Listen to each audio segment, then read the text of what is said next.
तो नमस्कार दोस्तों, मैं आपके सामने प्रहलाद कश्यप राठौर कोचिंग क्लासेस में आपका हार्दिक स्वागत करता हूं। कुछ ही समय पश्चात आपको नया बैच प्रारंभ देखने को मिलेगा। हमारा जो जितने भी सरकारी जॉब, गवर्नमेंट जॉब वाले और खासकर नवोदय प्रयास स्कूल के बच्चों के लिए हमारा एक क्लास चलेगा। तो आप सभी इस वीडियो में बने रहे। आपको आज मैं जानकारी देने वाला हूँ उस नदी के बारे में जो हम माँ गंगा कहते हैं।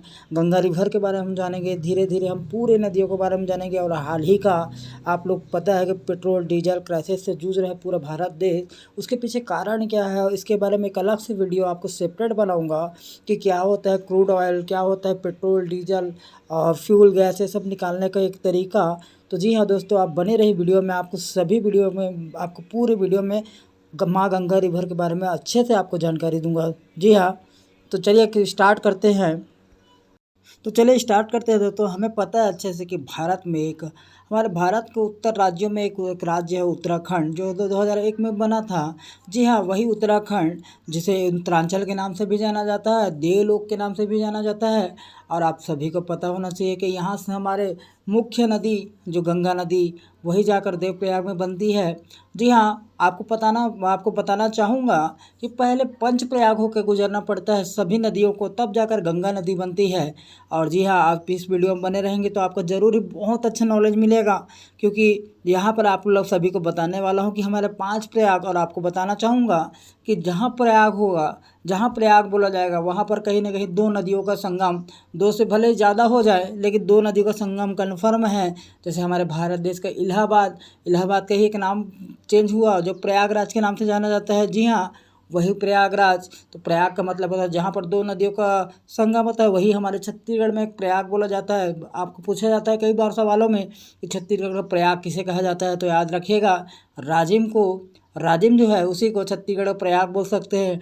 आप चंद्रपुर को भी एक प्रयाग बोल सकते हो, क्योंकि यहाँ पर जहाँ पर दो नदियों का संगम होगा उसे प्रयाग बोलते हैं। तो याद रखिएगा, तो छत्तीसगढ़ का अगर प्रयाग बोला जाए तो याद रखिएगा, बिना सोचे समझे राजिम को टिक मार दीजिएगा। अगर कहीं पर ऑप्शन में राजिम ना दिया हो तो चंद्रपुर दिया हो तो चंद्रपुर टिक मार दीजिएगा। तो चलिए वीडियो स्टार्ट करते हैं। आपको पांचों प्रयाग के बारे में जानकारी दूंगा। विष्णु प्रयाग, नंद प्रयाग, कर्ण प्रयाग, रुद्र प्रयाग, देव प्रयाग, ये 5 प्रयाग है। कैसे कैसे इन 5 प्रयाग से होकर गुजरते हैं हमारे सभी नदियाँ, देखते हैं इन सभी के बारे में आपको अच्छे विस्तार से जानकारी। तो जी हाँ, आपको याद रखिएगा कि सबसे पहला जो हमारा प्रयाग मिलेगा वो विष्णु प्रयाग। तो याद रखना, विष्णु प्रयाग सबसे पहला प्रयाग अलकनंदा और धौली की गंगा के मिलने से बनता है। स्थान याद रखना, जोशीमठ चमोली से धौली गंगा और अलकनंदा दोनों आपस में मिलती है। तो याद रखना, अलकनंदा जो नदी है ये सतोपत ग्लेशियर से होकर गुजरती है। और याद रखना, धौली गंगा है नीति घाटी, नीति के पास, चमोली जिले के आसपास का क्षेत्र है। जोशीमठ के पास उत्तराखंड, ऊंचाई लगभग 1372 मीटर का। और यहाँ भगवान विष्णु ने तपस्या की थी। यहाँ एक प्राचीन विष्णु मंदिर है। तो पहला प्रयाग देख। अब अलकनंदा धौली गंगा आपस में मिलने के पश्चात आगे बढ़ेगी विष्णु प्रयाग से और यहाँ पर आए।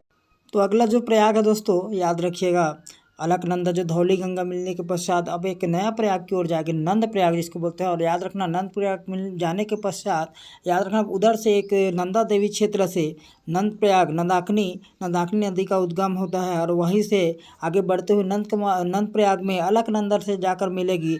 और याद रखना, ये काफ़ी इंपॉर्टेंट जगह है, काफ़ी सुंदर मनोरम दृश्य देखने को मिलता है नंद प्रयाग। तो याद रखिएगा, अलकनंदा, धौली गंगा, विष्णु प्रयाग। और याद रखना, नंदाकिनी और अलकनंदा जाके अगला जो प्रयाग मिलेगा उसको नंद प्रयाग बोला जाता है। और नंद प्रयाग के पश्चात आपको याद रखिएगा तीसरा जो प्रयाग मिलेगा कर्ण प्रयाग।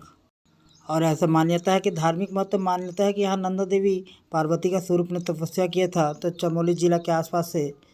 जी हाँ, नंदाकिनी। और याद रखना, नंद प्रयाग में यहाँ नंदा देवी का पार्वती के स्वरूप ने तपस्या किया था। और याद रखना, संगम के पास ही नंदा देवी मंदिर स्थित है, जहाँ से श्रद्धालु के लिए दर्शन के लिए आते हैं। आपको याद रखिएगा कि एक हमारा पर्वत भी है, नंदा देवी पर्वत, जो काफ़ी इंपॉर्टेंट रखता है। कई बार सवालों में पूछा गया है कि नंदा देवी पर्वत का किस जिले में उपस्थित था। और याद रखना कि पूरे आपको बताना चाहूँगा दोस्तों, याद रखिएगा, पूरे विश्व में पूछा जाए तो माउंट एवरेस्ट सबसे ऊंची चोटी है। उसके पश्चात केटू गार्डविल आस्टीन जो पीओके में स्थित है। और थर्ड में जो हमारे भारत का कंचनजंगा, लेकिन वो जो सिक्किम और नेपाल की बॉर्डर में उपस्थित है। और जस्ट भारत का अगर स्वतंत्र रूप से बोला जाए तो नंदा देवी जो उत्तराखंड में उपस्थित है। तो याद रखिएगा दोस्तों, आपको चारों में माउंट एवरेस्ट के बारे में बताया, चारों बड़े बड़े जो हमारे पर्वत चोटी है उसके बारे में बताया। तो याद रखिएगा कि नंदा देवी भी इसमें एक महान चोटी है जो हमारे भारत देश को उत्तराखंड में है। जी हाँ, तीसरे प्रयाग के बारे में चलते हैं। तीसरा हमारा जो आता है कर्ण प्रयाग। तो कर्ण प्रयाग याद रखिएगा, दो नदियों के संगम से बनता है, एक है पिंडर नदी और एक है अलकनंदा।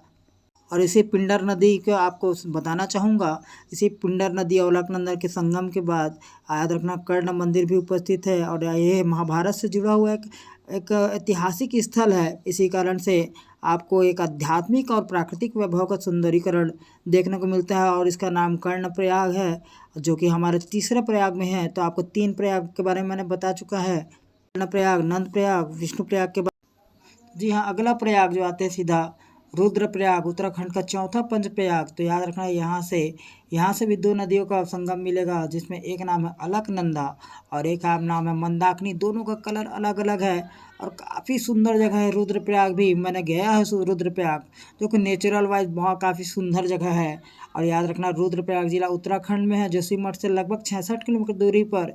और इस स्थान का नाम रुद्र रूपी भगवान शिव के नाम से रखा है। यहाँ रुद्रनाथ मंदिर फेमस है, जो कि हमारे लिए बहुत इंपॉर्टेंट रखता है। तो अभी तक मैंने आपको 4 प्रयाग के बारे में बता चुका है, जिसमें विष्णु प्रयाग, नंद प्रयाग, रुद्रप्रयाग और कर्ण प्रयाग के बारे में। चारों प्रयाग काफ़ी सुंदर स्थल है, जिसे इसी कारण से देवलोक जाना जाता है। अब लास्ट जो आएंगे, और ये जो मंदाकिनी नदी है, ये याद रखिएगा केदारनाथ क्षेत्र से निकल केदारनाथ क्षेत्र से आपको बताना चाहूँगा कि भारत देश में 4 धाम होते हैं और उस 4 धाम में एक हमारे साउथ में रामेश्वरम, पूर्व में पुरी और पश्चिम में आपको देखने को मिलेगा द्वारिकाधीश और उत्तर में आपको मिलेगा बद्रीनाथ। जी हाँ, वही उत्तराखंड के बद्रीनाथ जो 4 धाम में से एक धाम है। तो याद रखिएगा, उत्तराखंड का अगर एक्चुअल में पूछा जाए तो 4 धाम यमुनोत्री, गंगोत्री, केदारनाथ और बद्रीनाथ।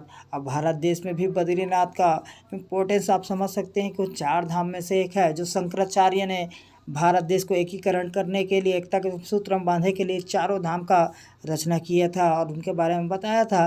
तो याद रखिएगा, तो केदारनाथ क्षेत्र से ही आपका मंदाकिनी नदी का उद्गम है। और आपको सभी को पता है, लगातार अलकनंदा अपने उद्गम क्षेत्र से बहते बहते बहते आपके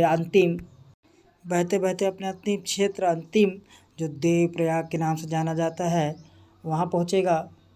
जी हाँ, अंतिम क्षेत्र, जी हाँ, इसी के बारे में हमको जानना था, जो हमेशा एग्जाम में पूछा जाता है, देवप्रयाग। तो याद रखना, अलकनंदा और भागीरथी के संगम पर ही आपका एक नाम जो पड़ता है देवप्रयाग। और यही अलकनंदा और भागीरथी जब नदी आपस में दोनों मिलती है तो यहीं से बन जाता है गंगा। और यहीं से ये सीधा मैदानों के क्षेत्र में प्रवेश करेगी, थोड़ा सा ऊपर ऋषिकेश के बाद हरिद्वार से नीचे बहते बहते आगे के रूप में जाना जाता है। तो यहाँ पर टिहरी गढ़वाल जिला उत्तराखंड, ऋषिकेश से लगभग 70 किलोमीटर की दूरी है। यहाँ पंच प्रयाग में 5वां और अंतिम प्रयाग है। और यहाँ रघुनाथ जी मंदिर है। भागीरथी और अलकनंदा मिलने के बाद ही यहाँ गंगा कहलाता है। और एक पंच प्रयाग में से हमारे सबसे महत्वपूर्ण प्रयागों में से एक है और इस प्रयाग का नाम बोला जाता है देवप्रयाग। तो याद रखिएगा, आपका जो भागीरथी नदी है ये बद्रीनाथ से निकलती हुई आगे की ओर बढ़ती है और यही नदी आकर एक हमारे जो सतोपन ग्लेशियर से अलकनंदा ये दोनों आपस में मिलेगी तो देवप्रयाग। तो आपको 5 प्रयाग के बारे में मैंने आपको जानकारी दे दिया, जिसमें विष्णु प्रयाग, नंद प्रयाग, कर्ण प्रयाग, रुद्र प्रयाग। और याद रखिएगा, विष्णु प्रयाग अलकनंदा और धौली गंगा मिलने से, नंद प्रयाग अलकनंदा और मंदाकिनी मिलने से, कर्ण प्रयाग प्रयाग अलकनंदा प्लस मंदाकिनी। और याद रखना, यही देवप्रयाग भागीरथी प्लस अलकनंदा यहीं से बनता है गंगा। और याद रखना, विष्णु प्रयाग जोशीमठ के पास, नंद प्रयाग चमोली जिला, कर्ण प्रयाग नगर और यहाँ पर रुद्रप्रयाग नगर टिहरी गढ़। चलिए आगे बढ़ते हैं।